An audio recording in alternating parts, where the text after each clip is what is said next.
नमस्कार. अच्छा, कधी विचार केलाय का की संगीतात आणि नुसत्या गोंगाटात नेमका फरक तरी काय असतो?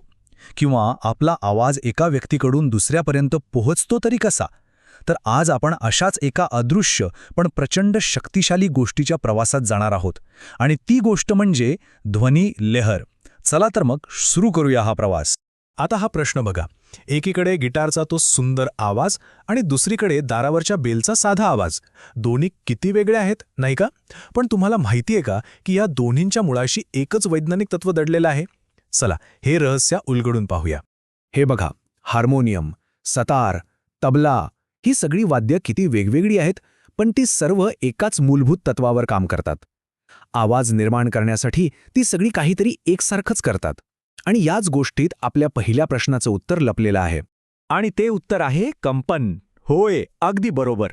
प्रत्येक आवाज, मग तो संगीताचा मधुर सूर असो किंवा दारावरच्या बेलचा साधा आवाज, तो एका कंपा पावणाऱ्या वस्तूपासूनच तयार होतो. सोप्या भाषेत सांगायचं तर कंपन नाही तर ध्वनी नाही. चला आता जरा यात खोलवर शिरूया. ध्वनीचा जन्म होतो तरी कसा? तर प्रत्येक आवाज, मग तो अगदी हळू आवाजातली कुजबूज असो किंवा सिंहाची गर्जना, त्याची सुरुवात होते फक्त एका कंपनाने. म्हणजे जेव्हा एखादी वस्तू खूप वेगाने पुढे मागे किंवा वर खाली हलायला लागते, तेव्हाच ध्वनीचा जन्म होतो. बरं, एकदा का कंपन सुरू झालं की ध्वनी काही एका जागी थांबत नाही. तो प्रवास करायला लागतो. कल्पना करा, जसं आपण शांत पाण्यात दगड टाकल्यावर कशा लहरी तयार होतात आणि सगळीकडे पसरतात, अगदी तसंच होतं. ह्या लहरी हवेसारख्या माध्यमातून प्रवास करतात आणि सर्व दिशांना पसरतात. आणि याच अदृश्य लहरींना आपण ध्वनी लहर असं म्हणतो. आता प्रत्येक ध्वनी लहरीचे दोन खूप महत्त्वाचे गुणधर्म असतात. पहिला आहे आयाम किंवा अँप्लिट्यूड. अगदी सोप्या शब्दात सांगायचं झालं तर ही त्या लहरीची ताकद आहे. आयाम जेवढा जास्त, आवाज तेवढाच मोठा आणि दणदणीत असतो. आणि दुसरा गुणधर्म आहे वारंवारता, म्हणजेच फ्रिक्वेन्सी. याचा अर्थ एका सेकंदात किती कंपने होत आहेत. वारंवारता जेवढी जास्त असेल, आवाज तेवढाच बारीक किंवा तीक्ष्ण असतो, जसा पक्ष्यांचा किलबिलाट. आणि जर वारंवारता कमी असेल तर आवाज एकदम घोगरा किंवा खोल असतो, जशी सिंहाची गर्जना. हे चित्र पाहिल्यावर आयाम आणि वारंवारता एकदम स्पष्ट होतं. बघा, जेव्हा ड्रमवर जोरात मारलं जातं तेव्हा मोठा आयाम तयार होतो आणि आपल्याला एकदम मोठा आवाज ऐकू येतो. आणि ड्रमची त्वचा किती वेगाने कंप पावतीये यावरून आवाजाची पट्टी ठरते. म्हणजे तो आवाज बारीक आहे की घोगरा हे आपल्याला कळतं. ठीक आहे, ध्वनिलहरीने आपला प्रवास तर सुरू केला, पण त्याचं शेवटचं ठिकाण कोणतं? तर ते म्हणजे आपले कान.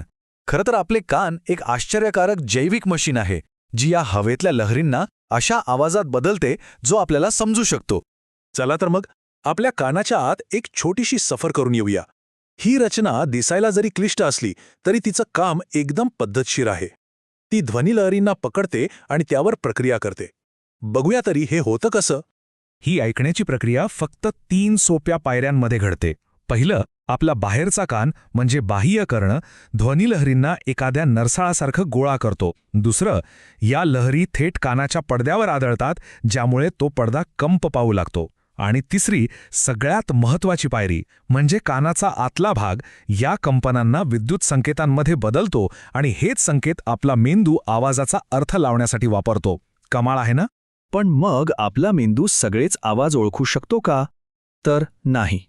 आपल्या ऐकण्याच्या क्षमतेला एक मर्यादा आहे. काही आवाज आपल्या आजूबाजूला असूनही आपल्याला ते ऐकूच येत नाहीत. ही आहे आपल्या ऐकण्याच्या क्षमतेची सगळ्यात खालची मर्यादा. म्हणजे 20 हर्ट्झपेक्षा कमी वारंवारतेचे आवाज, उदाहरणार्थ भूकंपाच्या अगदी सूक्ष्म लहरी, या आपल्याला सहसा ऐकू येत नाहीत, जरी ते अस्तित्वात असल्या तरी. आणि ही झाली वरची मर्यादा. 20,000 हर्ट्झपेक्षा जास्त वारंवारतेचे आवाज, जे खूपच तीक्ष्ण असतात, ते बहुतेक लोकांना ऐकूच येत नाहीत. याचा अर्थ असा की आपल्या आजूबाजूला असे कित्येक तरी आवाज आहेत जे आपण कधीच ऐकू शकत नाही. याचं उत्तम उदाहरण म्हणजे ती शिट्टी, जी फक्त कुत्र्यांना ऐकू येते, कारण तिची वारंवारता आपल्या ऐकण्याच्या क्षमतेच्या खूप पलीकडची असते. आता आवाजाच्या मोठेपणाबद्दल बोलूया, जो डेसिबल या एककात मोजला जातो. हा तक्ता बघा, यावरून आपल्याला एक कल्पना येईल. आपण जे सामान्य बोलतो ते साधारण 60 डेसिबल असतं. रस्त्यावरच्या रहदारीचा आवाज साधारण 70 डेसिबलपर्यंत जातो आणि एखाद्या कारखान्यातला आवाज तो तर 80 डेसिबल किंवा त्याहूनही जास्त असू शकतो. म्हणजे ध्वनी हा फक्त विज्ञान नाहीये, तो आपल्या आयुष्याचा एक महत्वाचा भाग आहे.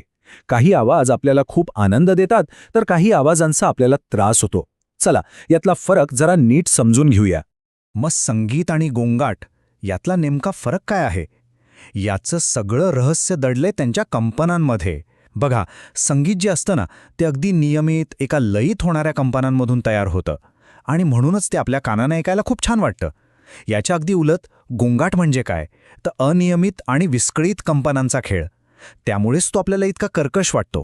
आणि जेव्हा हा नको असलेला आवाज म्हणजेच गोंगाट आपल्या आयुष्यात सतत येऊ लागतो आणि असह्य होतो, तेव्हा तो एका मोठ्या समस्येचं रूप घेतो. आणि या समस्येला आपण म्हणतो ध्वनी प्रदूषण.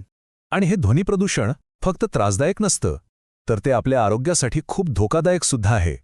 याच्यामुळे तात्पुरतं किंवा अगदी कायमचं बहिरेपण येऊ शकतं, रक्तदाब वाढू शकतो आणि चिंता, तणाव यांसारख्या मानसिक समस्याही निर्माण होऊ शकतात.